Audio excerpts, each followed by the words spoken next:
on m'avait demandé de parler de l'histoire de l'apparition de l'électricité et ses effets sur la santé. Alors bon, l'électricité, ok, ça a plein d'utilisations. On va s'intéresser juste à la lumière artificielle. C'est déjà un grand pas au niveau de l'effet de l'électricité. Et puis j'avais plusieurs approches. J'avais une approche politique. Quel est l'impact de la lumière artificielle sur la production? C'était une approche très politique. Tout le monde connaît, hein, c'est l'histoire de la révolution industrielle, l'augmentation des productions, l'augmentation du temps de travail, et puis avec Henry Ford, l'apparition du travail à la chaîne. Et Henry Ford, il a vite compris que pour améliorer aussi la production, il fallait faire travailler les ouvriers la nuit, donc grâce à l'éclairage artificiel. Ça, c'est un problème de médecine du travail, je ne vais pas en parler. Il y avait aussi une approche de divertissement. La lumière artificielle, elle a permis à l'être humain d'augmenter son temps de divertissement. Je pensais que c'était plus un axe psychiatrique, qu'allait entraîner des plus grandes addictions. Je me suis dit non, on ne va pas parler de ça. On va plus parler de ce qui nous touche, nous réellement, c'est la lumière artificielle chez nous. Qu'est-ce que la lumière artificielle, la nuit, a comme impact sur notre sommeil et sur notre santé? Et j'espère qu'à la fin de cette présentation, vous allez comprendre que la nuit noire, c'est la gardienne de notre santé et de notre sommeil. Hop. Alors, on va aller vite, hein, j'ai pas trop le temps, vous avez tous compris, on a des horloges biologiques. Ces horloges biologiques, elles fonctionnent de façon autonome, mais elles sont resynchronisées tous les jours par le synchroniseur le plus puissant. Il y a plein d'autres synchroniseurs, hein, c'est ces Zeitgeber, mais le plus important, c'est la lumière. Et vous avez compris qu'on est synchronisé sur notre cycle environnemental et surtout sur le cycle de la rotation de la Terre. Hein. Et nous, on est des animaux diurnes, donc nos horloges biologiques font tout pour qu'on soit éveillé le jour et endormi la nuit. Alors, on vous a parlé aussi de la mélatonine. La mélatonine, elle est sécrétée uniquement la nuit, parce que c'est une hormone, enfin un neuromédiateur, une hormone qui est photosensible. Donc, cette hormone, elle est synchronisée uniquement la nuit par la glande pénéale et donc va inonder tout votre organisme pour lui dire c'est la nuit et donc les fonctions vont se mettre au repos chez nous ou d'autres vont se mettre en activité. Notez quand même que la sécrétion de mélatonine, elle dépend de la durée des jours. L'été, vous produisez moins de mélatonine que actuellement l'hiver, hein, parce que les jours sont plus courts. Donc on est synchronisé autant sur les jours de 24 heures, mais aussi sur le rythme des saisons. On ne s'en rend pas bien compte, hein, nous, mais il y a quand même plein de rythmes saisonniers qui nous touchent. Bon, je n'ai pas trop d'en parler. Après, les orateurs précédents, Patrice et Jean-Arthur, n'ont pas vraiment parlé, mais l'horaire d'éclairage va avoir un impact sur nos rythmes circadiens. Donc si je mets quelqu'un dans une grotte, ou dans un bunker, ou dans un centre chronobiologie où il est isolé, il est dans une pénombre totale et à un moment donné, j'introduis un flash lumineux. Donc si j'introduis ce flash lumineux normalement dans la journée, ça n'a aucun impact sur nos rythmes biologiques. Par contre, si j'introduis la lumière, un flash lumineux de 2 heures le matin, on va entraîner le matin un retard de phase, une avance de phase. Donc on va se coucher, le pointeur c'est là, ici. Donc on va se coucher, je dis des bêtises, ouais, on va se coucher plus tôt le soir. Si on introduit une lumière le soir, donc c'est notre problème actuellement, c'est la lumière artificielle, qu'est-ce qui se passe?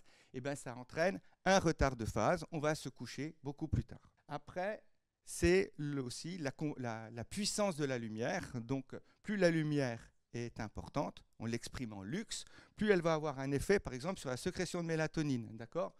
Donc, vous voyez qu'à des niveaux de 10 lux, on supprime 20% de la sécrétion de mélatonine, mais dès qu'on est environ à 100 lux, on est à 40%, 300 lux, on est plus de 50%. Donc, avec une lumière plus en plus puissante, on va réduire la sécrétion de mélatonine. Et puis on a vu aussi qu'elle dépendait de son spectre, et donc Patrice vous en a parlé, les ganglions mélanopsines sont sensibles uniquement à la lumière bleue, et donc en fonction du spectre de votre lumière, vous allez plus ou moins bloquer la sécrétion de mélatonine. Donc vous comprenez très bien que si vous avez une lumière enrichie en bleu, vous allez bloquer plus la sécrétion de mélatonine que si vous avez une lumière qui est affaiblie en lumière bleue. Maintenant, il faut savoir qu'il y a deux unités. Il y a le luxe photopique, c'est celui qu'on a toujours utilisé. Et le plus important maintenant, c'est l'éclairement mélanopique. Donc, en fait, pour vous donner une information, c'est que le luxe photopique, eh ben, il s'intéresse à la quantité, le spectre de votre lumière normale. Par contre, ah oui, il y a des problèmes avec les caractères. Le luxe mélanopique, il va considérer la quantité de lumière bleue qu'il y a dans votre éclairage, dans votre lumière. Pourquoi on s'intéresse à ça?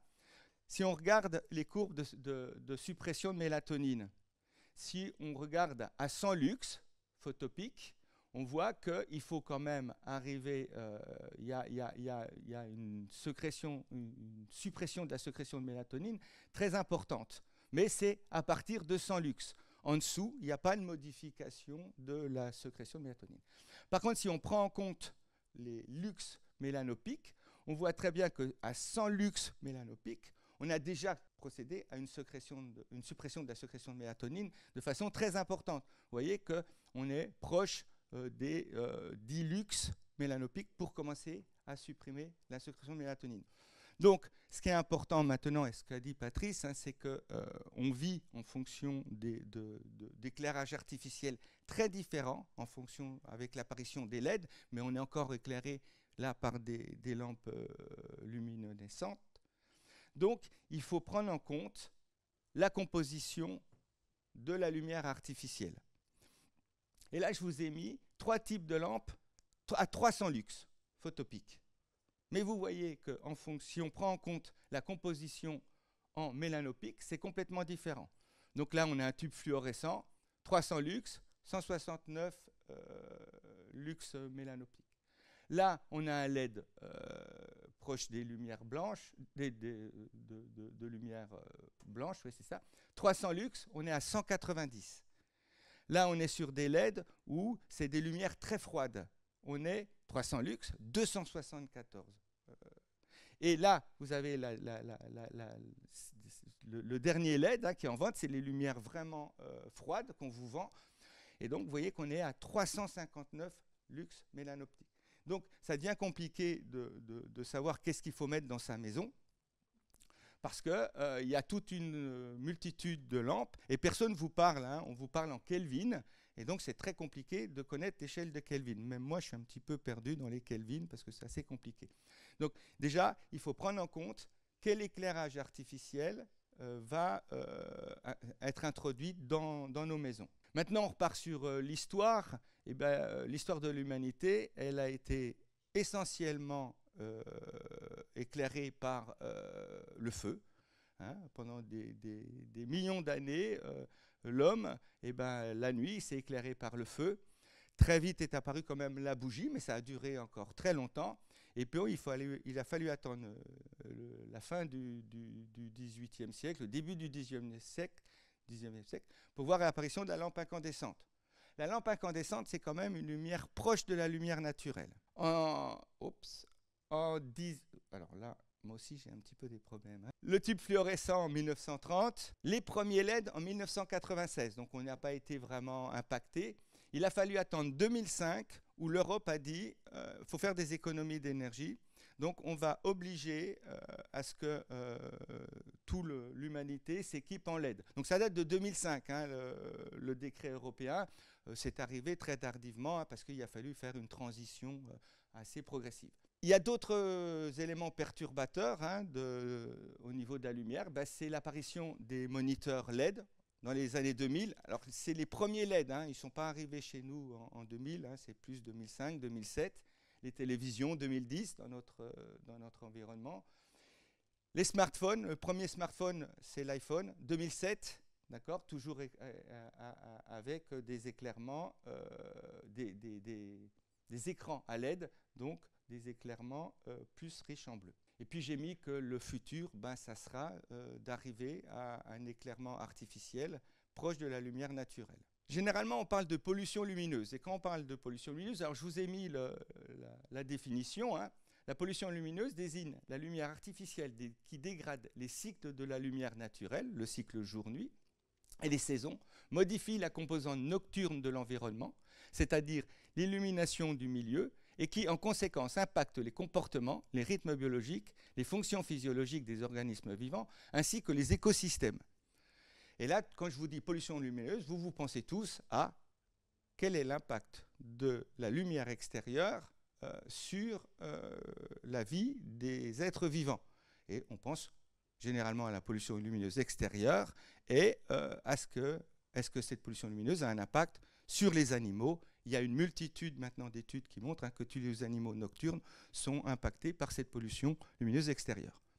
On oublie souvent que la pollution lumineuse, elle est aussi à l'intérieur de chez nous. J'en suis sûr que si je vous avais dit c'est quoi la pollution lumineuse, vous m'auriez dit c'est l'éclairement extérieur. Pas du tout. La pollution lumineuse aussi, elle intervient chez nous, dans notre maison. Donc, on va essayer de comprendre quel est l'impact de l'éclairage domestique sur notre sommeil, sur notre santé. Donc, avec dans notre maison des LED, des écrans qui vont sûrement modifier notre sommeil et notre santé.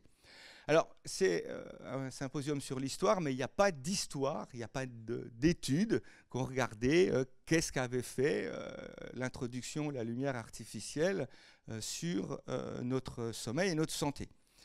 Donc, il y a des chercheurs qui se sont dit comment on peut vérifier, mesurer, quantifier quel est l'impact de l'introduction de la lumière artificielle sur la santé humaine.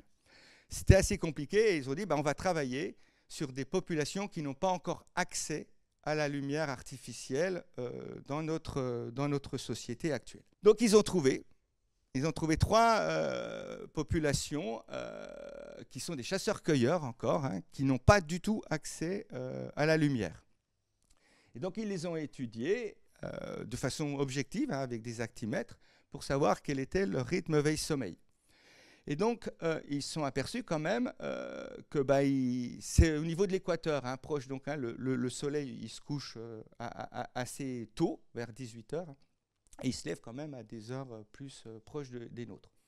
Et donc, on voit que de toute manière, ces chasseurs-cueilleurs, ils ne se couchent pas au coucher de soleil. Ils vont avoir une vie après. Ils vont avoir donc autour du feu, ils vont rester éveillés. Et à un moment donné, ils vont se coucher. Et ils vont se lever, pas du tout au lever du sommeil, ils vont se lever, et ce qui est intéressant, c'est au creux de la température extérieure la plus froide. D'accord ? Ils ne vont pas se lever au lever du soleil. Donc, ils ne sont pas du tout, leur rythme veille-sommeil n'est pas calé sur le cycle lumière-obscurité. Et quand même, il y a du divertissement après le coucher du soleil. On est autour du feu, on discute, et donc on ne se couche pas comme les animaux, au coucher et au lever, et on ne se lève pas au lever du soleil. Il faut observer qu'il n'y a pas de régularité au niveau de leur lever et au niveau de leur coucher. Là, actuellement, on entend il faut avoir une vie régulière, il faut se lever. Eux, ils n'ont pas du tout cette notion que il faut se lever et se coucher toujours à la même heure. Regardez, on se couche à 20h et des fois à 2h du matin. Un peu comme nous actuellement. Et pareil, pour le lever, il y a des fois, on fait la grasse matinée. Donc, peut-être que la régularité du sommeil, c'est important, mais pas aussi militairement parlant qu'on veut l'imposer. Par contre, il y a des belles différences au niveau de la durée du sommeil. L'été, ils dorment environ 5 heures, 7, 6 heures, on va dire. Et l'hiver, ils dorment plus longtemps. C'est normal, les jours sont plus longs, sont plus courts. Donc, ils dorment environ 7 heures. D'accord ? Donc, entre l'été et l'hiver, il y a une différence environ d'1 heure. Donc, maintenant, on a une petite référence. Alors, c'est discutable, mais on a une petite référence quand même du sommeil de nos ancêtres qui n'avaient pas accès à la lumière. Donc après, il y a une très jolie étude qui a été faite en 2017. Ils se sont dit, on va aller travailler dans une population où on sait qu'il va avoir l'électricité qui va arriver dans leur village. Et donc, il y a familles qui vont avoir accès à la lumière. Donc on les a étudiées avant l'introduction de la lumière et après l'introduction de la lumière.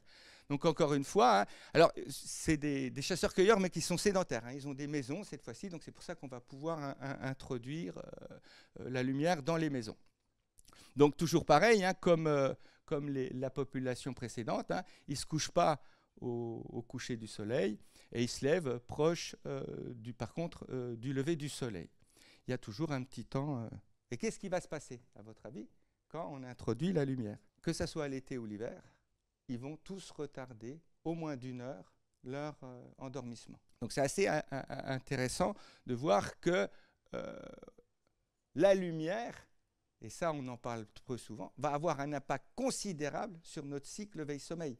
Ça va être un fossoyeur de notre sommeil.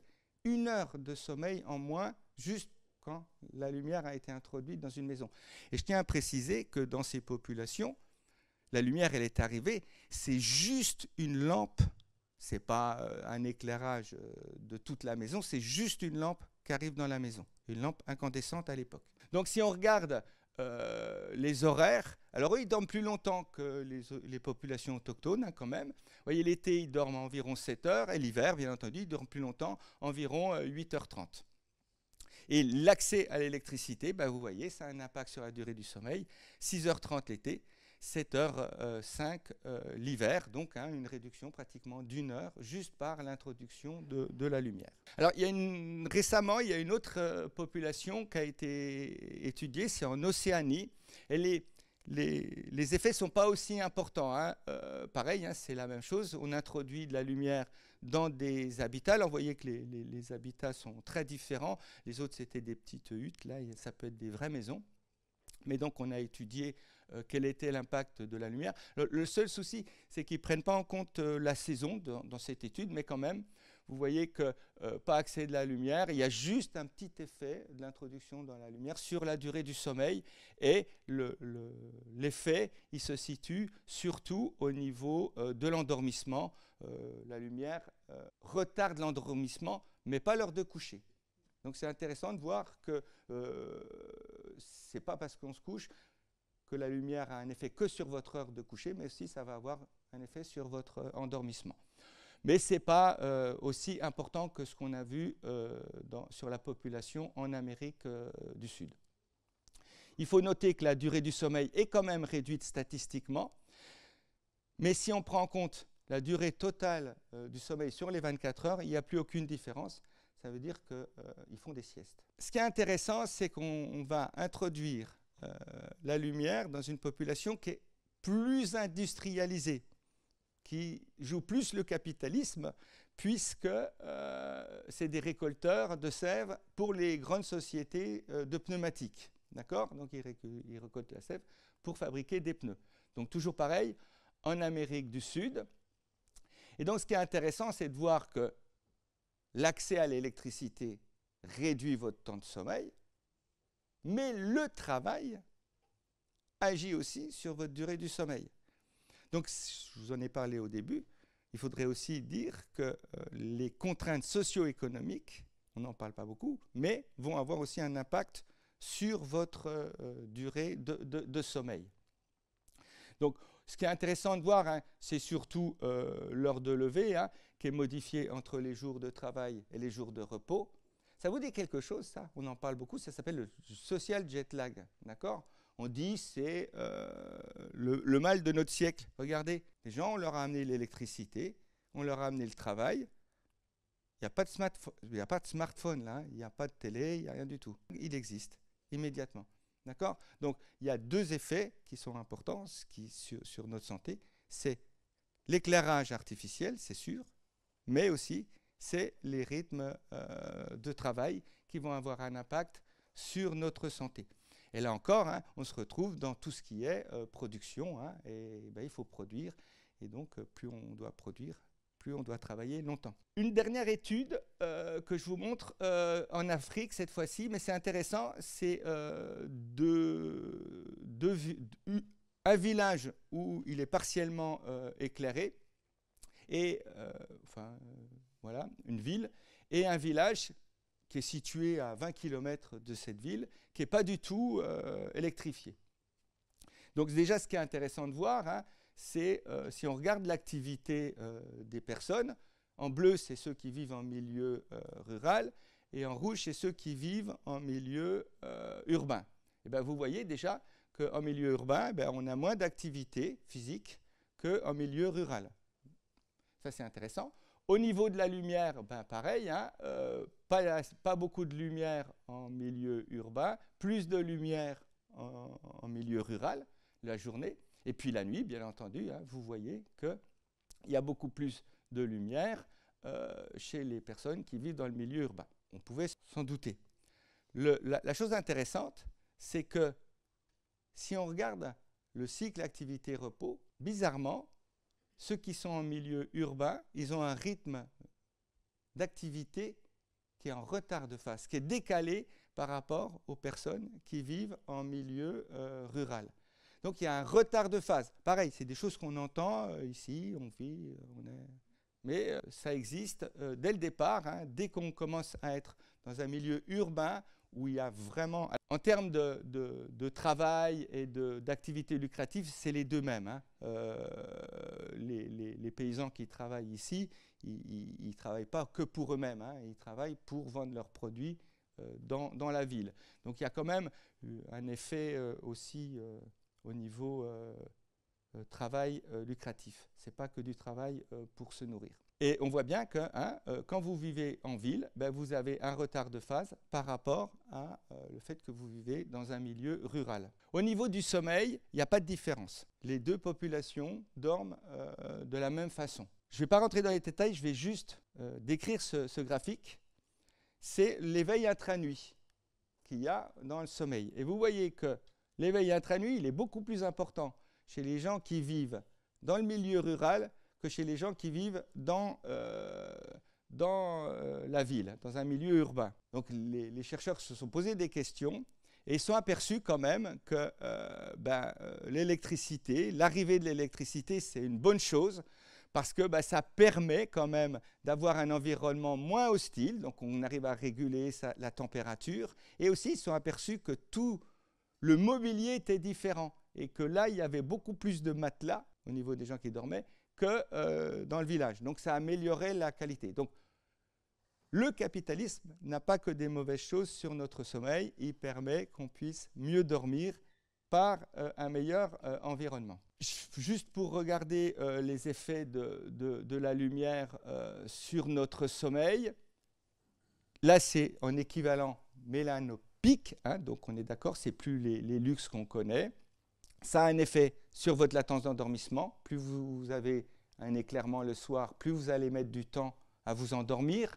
Sur l'efficacité du sommeil, plus vous avez été éclairé le soir en lumière enrichie en bleu, plus votre efficacité du sommeil va être dégradée. Par contre, il n'y a pas d'impact sur le sommeil lent profond. Quelle que soit l'intensité lumineuse avant votre endormissement, votre sommeil lent profond n'est pas modifié. Et bien entendu, sur le temps total de sommeil, si vous avez eu une forte exposition à la lumière avant de vous coucher, votre temps total de sommeil est réduit. Donc, on va faire un petit récapitulatif. Donc, la nuit, on doit normalement... c'est tout décalé, mais bon, c'est pas grave. Les triangles bleus, c'est le début de la sécrétion de mélatonine. Le triangle rouge, c'est votre minimum thermique. Donc, le début de la sécrétion de mélatonine, c'est toujours avant votre endormissement. C'est vers 20h, 21h en fonction des personnes. On se couche un peu plus tard que la nuit et on va se réveiller proche de notre minimum thermique. Donc ça, c'est normalement ce que nos horloges biologiques nous imposent. J'introduis de la lumière. On va avoir on a vu, retard de phase. Donc, la sécrétion de mélatonine est retardée, votre endormissement est retardé, votre pic, votre creux de température est retardé et votre réveil est retardé. Ça s'appelle un retard de phase, mais c'est physiologique, c'est normal. Par contre, il y a un petit problème, c'est que le matin, il faut se réveiller généralement pour aller au travail. Et on va utiliser aussi les smartphones. Donc il y a un temps social qui va imposer notre rythme veille-sommeil. Et donc ce temps social, il va bien entendu, par l'utilisation de la lumière artificielle, mais aussi des smartphones, on va reculer notre endormissement. Le rythme de la mélatonine va pareil être aussi retardé. Mais par contre, au lieu de se réveiller plus tard, il y a le réveil matin qui vous réveille, et donc il faut aller au travail. Donc vous vous réveillez, généralement, j'ai un peu amplifié les choses, vous vous réveillez avant votre minimum thermique. Donc il y a un problème, et c'est ça qu'on va appeler donc une désynchronisation circadienne. C'est le circadian misalignement des anglo-saxons, et donc tout ça va entraîner un mauvais sommeil. Après, on aurait pu supprimer le temps social, hein, donc c'est les jours de repos, et donc on va pouvoir prolonger notre sommeil parce qu'il n'y a pas la contrainte de se lever pour aller au travail. Donc l'exposition nocturne à la lumière artificielle, elle a un impact sur notre santé. Je n'avais pas trop le temps, donc je vous ai juste listé les impacts. Donc à court terme, hein, vous savez tous, hein, si vous ne dormez pas assez, vous êtes somnolent, vous avez des mauvaises performances cognitives, vous êtes un peu plus stressé et vous avez des déficits à court terme. Hein, c'est tout ce qu'on vit si on fait une nuit blanche. Par contre, à long terme, hein, on sait qu'il y a une augmentation des risques cardiovasculaires, de diabète, au niveau du cancer. On sait qu'il y a aussi une diminution des défenses immunitaires et aussi qu'il y a l'apparition de troubles psychiatriques. La question maintenant, c'est de savoir est-ce que la pollution lumineuse, donc celle qu'on connaît tous, l'extérieur, va avoir un impact sur notre santé. Alors, il y a très peu d'études scientifiques. Hein. Il y a peu d'études, il y a beaucoup d'études sur les animaux nocturnes, mais très peu chez l'homme. Donc déjà, c'est un peu difficile de parler de l'effet de la pollution lumineuse extérieure sur notre santé, mais quand même, depuis 2017-2019, il y a des très belles études qui sont faites. Elles sont faites généralement en Chine. Hein. Il y a très peu d'études au niveau des États-Unis ou de l'Europe. C'est surtout la Chine qui nous donne des informations sur l'impact de la pollution lumineuse sur notre santé. Bon, c'est toujours des relations hein, qui sont mises. Il y a plus de lumière, vous avez une moins bonne santé. D'accord. En sachant quand même que si vous êtes touché par la pollution lumineuse extérieure, c'est que vous vivez dans un milieu urbain. On est d'accord. Donc le milieu urbain, il n'y a pas que la pollution lumineuse. Il y a la pollution sonore, il y a la pollution chimique, il y a la pollution plus ou moins d'insécurité. Il y a plein de choses qui vont rentrer aussi dans l'effet d'avoir une moins bonne santé dans un milieu urbain que dans un milieu périurbain ou rural. Donc, on commence à voir, là, il y a des études en 2022-2023 qui prennent en compte ces facteurs qui peuvent aussi avoir une influence sur notre santé. Mais quoi qu'il en soit, c'est intéressant de voir, il y a plusieurs études quand même qui sont méthodologiquement pas trop discutables, qui montrent que la pollution lumineuse extérieure, donc qui arrive dans notre chambre à coucher, va avoir des impacts sur votre sommeil. Hein. Donc vous voyez que plus vous êtes exposé à une lumière extérieure dans votre chambre à coucher, plus la durée du sommeil est réduite, plus l'heure de coucher est retardée, et plus l'heure de réveil est avancée. Donc il y a quand même un effet de l'éclairement extérieur sur notre sommeil, inconsciemment. Hein. Donc c'est pour ça qu'il y a un moment donné, il faudra occulter nos fenêtres pour lutter contre cette pollution lumineuse extérieure. En sachant encore une fois que toutes les mairies se sont équipées maintenant pratiquement d'éclairage à LED. Il y a plus Et donc, vous avez bien compris que l'éclairage à LED, c'était l'éclairage le plus toxique. Et donc, ça va rentrer immédiatement dans nos maisons. Et il y a une très belle étude, une méta-analyse, qui prend en compte 51 études qui travaillent sur l'effet de la pollution lumineuse extérieure. Hein. Et donc, après, c'est toujours discutable, hein, ces études sur la pollution lumineuse, parce qu'ils quantifient la pollution lumineuse via des analyses de satellites. Les analyses de satellites, c'est une donnée pendant un jour, c'est tout. Hein, et après, ils font une relation sur exactement cette population à ce jour J, à quel impact sur la santé. Il faudrait quand même une mesure de la pollution lumineuse, par exemple sur une année, hein, parce que ça change quand même entre l'été et l'hiver, ça change aussi avec les jours de pleine lune ou pas de pleine lune.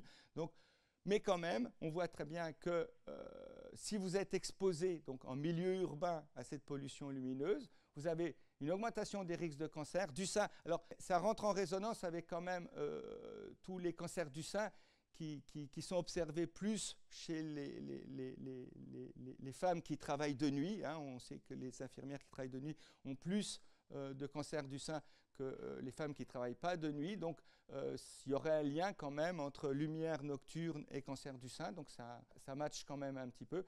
Cancer colorectal, pulmonaire, thyroïdien, pancréatique.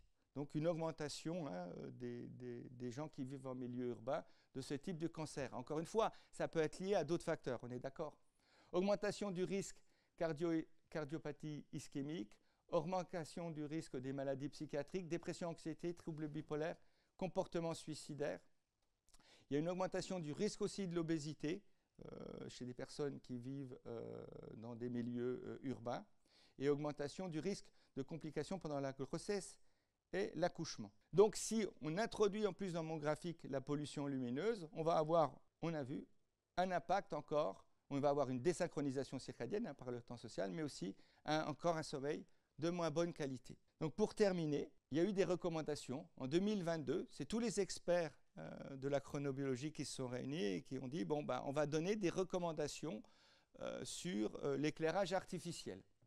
Donc pareil, hein, c'est exprimé en lux mélanopique, donc en quantité de lumière bleue qui sont émis par votre lumière. La journée, pour les environnements intérieurs, minimum 250 lux équivalent mélanoptique, mesuré au niveau de l'œil. Donc, il faut que la journée, à votre réveil, vous ayez une lumière enrichie dans le spectre bleu. La soirée, lumière au cours de la soirée pour les habitations et autres environnements intérieurs, 3 heures avant le coucher, 10 lux équivalent mélanoptique, mesuré au niveau de l'œil. Donc, il préconise une lumière chaude, donc des LED les plus chauds possibles. Hein. L'intensité d'une bougie, donc ça commence à faire très faible dans la maison, sans spectre bleu, on est d'accord, 3 heures avant. Et la nuit, il faut absolument que vous ayez moins d'un lux équivalent mélanoptique au niveau de votre rétine. Donc il faut vraiment une chambre totalement sombre. Donc il faut vraiment occulter toutes les fenêtres et supprimer tous les petits LED qu'il y a dans votre chambre à coucher. Parce qu'il y en a plein. Hein. Si vous avez juste une télévision, une climatisation, n'importe quoi, il y a bien des petits LED. Donc voilà. Donc ça, c'est les recommandations. On n'en a pas parlé, mais il faut quand même être conscient hein, que la lumière artificielle, elle est néfaste. Mais par contre, la lumière naturelle, elle est super importante. Et comme on sort de moins en moins, vous voyez, on va rester ici toute la journée. Donc on n'est pas exposé à la lumière du jour. Donc il faudrait que cette salle ait 250 lux équivalent mélanoptique pour qu'on soit en bonne santé et on ait une bonne humeur et une bonne attention. Je ne suis pas sûr. Il faudrait que cette salle soit exposée. En plus, un bon nombre d'entre vous, les filtres bleus que vous avez sur vos verres, ils sont mis par défaut. C'est une catastrophe parce que vous êtes doublement privé. Je vois plein de filtres là en regardant. Vous vous privez doublement de lumière en jour. Un traitement du verre supplémentaire et donc un peu faux pour le soir, mais pour la journée et en particulier. Voilà. Et donc, vous vous rappelez qu'au début, je vous avais montré l'évolution de l'éclairage artificiel et j'avais dit il faut qu'on arrive à une lumière naturelle. Et donc, je pense que le futur de notre santé, c'est que la robotique dans notre maison nous permette d'introduire une lumière bleue. Et ça, c'est très facile. Hein, les LED, on peut changer comme on veut leur intensité. Hein. Donc, que quand vous vous levez, eh vous ayez un éclairement riche en bleu et que à partir du coucher de soleil, cette lumière enrichie en bleu diminue pour avoir une lumière qui n'a plus de lumière bleue. Bon, ça va bientôt rentrer dans nos maisons, hein, mais voilà. C'est compliqué quand même de demander aux gens d'aller défaire ou alors d'avoir 2 ampoules, hein, une le matin, une le soir.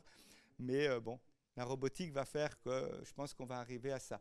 et peut-être aussi dans les maisons de retraite ou des choses comme ça, de participer au mieux à avoir une lumière plus naturelle. Bon, écoutez, je vous remercie beaucoup. Je tiens à préciser que j'ai fait 38 minutes. Voilà.